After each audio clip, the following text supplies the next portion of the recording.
Hi, we're Shreya, And Tanya, back with another episode of AgroVision. a peek into the lives of farmers in Bhopal, India.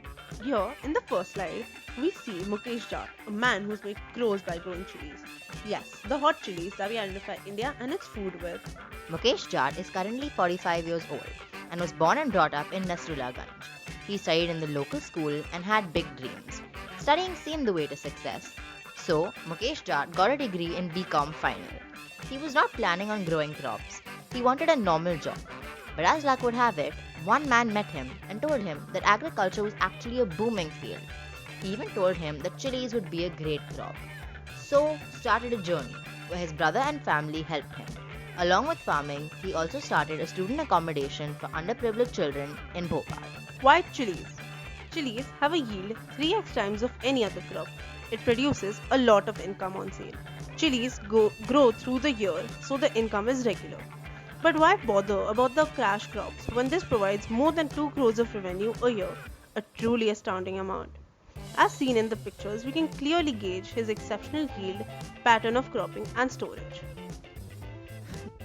The soil type for chilies is sandy or clay loamy soil with a pH of about 5.5 to 7. Weather can have a fairly large impact on chilies. In summer, the heat reaches quite high temperatures, leading to drying up of crops and water bodies. Hence the need for external irrigation. In monsoon, the rain is beneficial, but too much rain spoils the chilies. Lots of water causes germs and worms to grow that spoil the crops. In the winter, the temperature does drop down by a lot, and there may be hail and a lot of mist. Here, in this video, we see one of the main lakes, Narmada Lake, which has completely dried up due to the harsh summer in Bhopal, which varies from about 45 degrees Celsius to 50 degrees Celsius. Witness the several diseases we saw on his crop when we visited. The first one is wilting of leaves. Wilting is one of the main diseases seen in chilies, where due to a drying up of leaves, they upturn or reduce in diameter.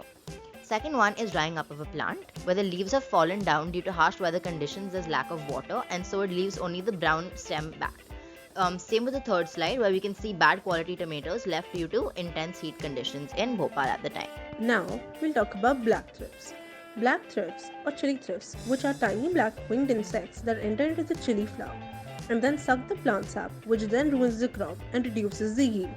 Thrips swarm on warm sunny days and cause irritation to the plant. Now, we talk about the technology Mukesh uses.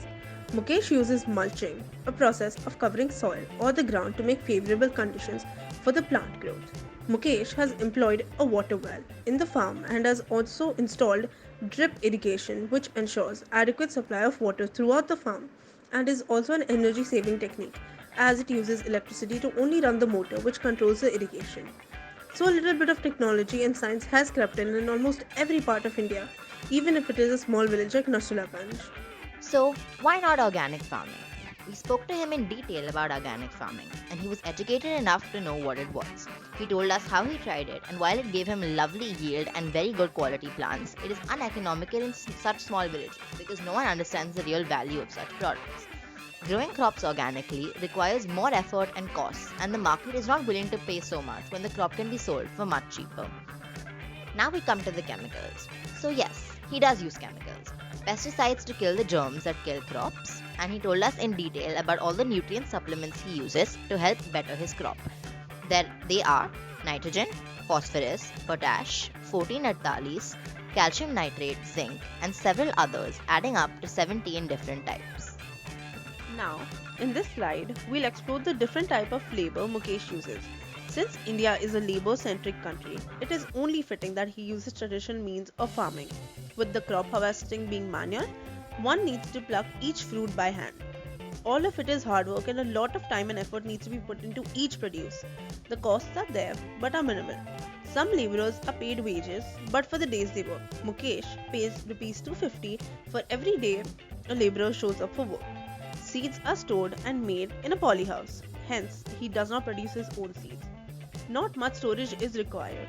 They are just packed in sacks or plastic bags to be sold to the market, which is known as the mandi in the local area, and it is a fast moving and a daily use item. Besides, all farm products have a very short life. These farmers never see the end customer. There are middlemen, rented trucks, and drivers, and a long supply chains until the city. As you can see, there are manual workers which handpick every packet of crop and load it into the transport truck, which then is taken to the mandi where the crops are priced. Now we come to the economics or money part of Mukesh's business. The prices for the chilies are set by the mandis. A fixed price per quintal is set based on quality. It is not much to the farmer, say around 25 rupees per quintal, but the large volumes help. Mukesh feels that fair prices are not got for the efforts that go in, and we did think negotiating with the government was a good solution. But Mukesh feels that the government barely helps and that corruption in the ranks and middlemen do not allow for benefits for the farmers. We tried to come up with solutions and have given him suitable schemes to help people like Mukesh. Has decided that farming is his calling. He loves farming and would like to expand into goats and livestock. We wish him a lot of luck for that. Green chilies are the life of an Indian meal. Without the touch of the sharpness of a chili, nothing seems complete. In the villages, we even saw them eating their rotis with just chilies. No wonder these chilies are such an important crop to be grown. Next time you bite a chili, give thought to the revolutionary who has added a bit of spice to your meal. Would you have any inputs on how to grow his business and what can be bettered in the way of his farming? Do drop your comments for Mukesh JATT and suggestions for us to take up and help him in the comments section. And stay tuned for the next video.